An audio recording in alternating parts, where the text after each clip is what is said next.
Hello and welcome to Sanam's kitchen. Well, if you love tomatoes, then this curry will delight your dinner table, and it is super easy and it can be eaten with roti or paratha.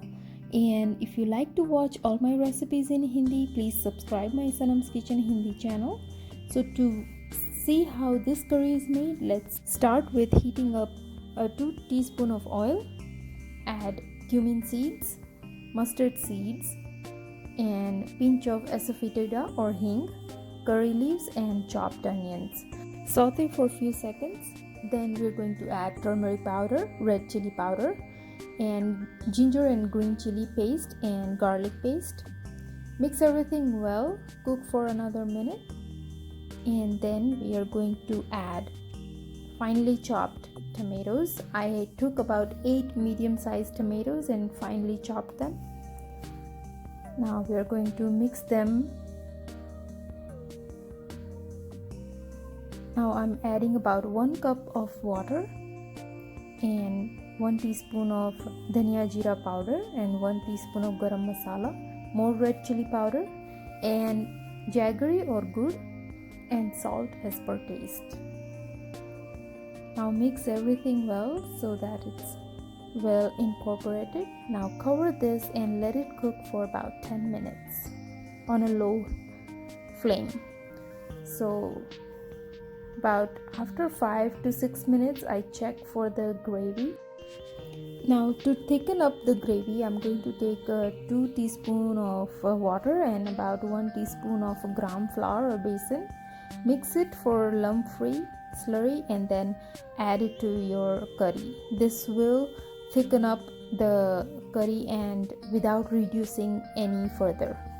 So now that the curry has thickened and it's nicely done, so I'm just going to add some chopped coriander or hara dhania.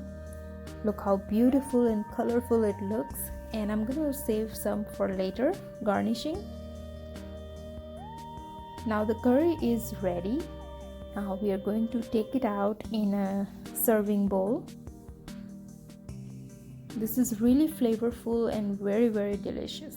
Now I'm going to top it off with this gram flour noodles or sev, which I showed you how to make in my last video. Please check that out. I have linked in the description box.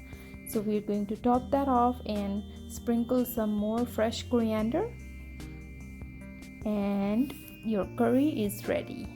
You can enjoy this with chapati or roti or puri or even naan. It will taste delicious. But my favorite serving preference is serving it with Bajri roti or millet flour roti.